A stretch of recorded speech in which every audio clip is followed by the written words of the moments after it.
ও আবারও ড্রাগন খায়।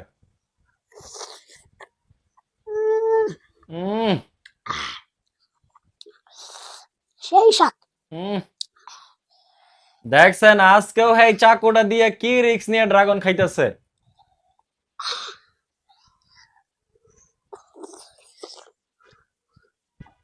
দেখেন ড্রাগন খাইয়া জিহ্বাটারে কি রকমের লাল বানাইছে।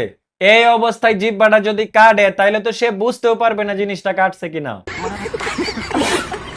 আরে ভালোবাসার মানুষগুলো কই? আসসালামু আলাইকুম। ওয়ালাইকুম আসসালাম। একটা জিনিস খেয়াল করে দেখবেন, এই যে আমি ভালোবাসার মানুষ বললাম এবং সালাম দিলাম, এই সালামের জবাব কেউ দিবে না। কই হুজুর, আমি তো সালামের জবাব দিলাম, আপনি তো দেখি ভালো মিছা কথা শিখছেন।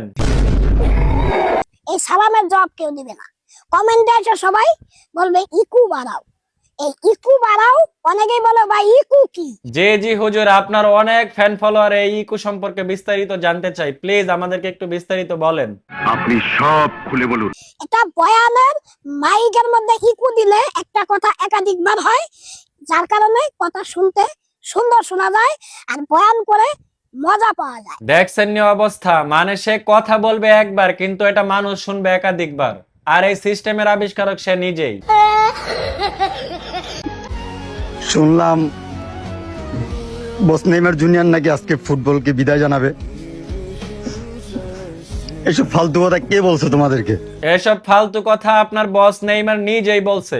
চাপার জোর শেষ করে এখন আসছে ইমোশনালি অ্যাটাক করতে। 10 নাম্বার জার্সিওয়ালারা খুব সুন্দর করে মিথ্যা কথা বলতে পারে। হ্যাঁ, 10 নাম্বার জার্সি পরা নেইমার তোর কানে কানে আইসা মিথ্যা কথাটা বইলা গেছে। হ্যাঁ, বিদায় অনুষ্ঠান। বিদায় দেন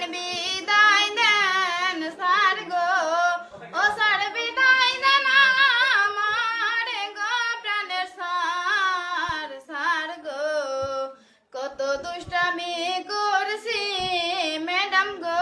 দিছে আল্লাহ তাআলা দুনিয়ার সব ধৈর্য এই ম্যাডাম রে দিছে, কেমনে পারলেন আপনি না হাসা থাকতে?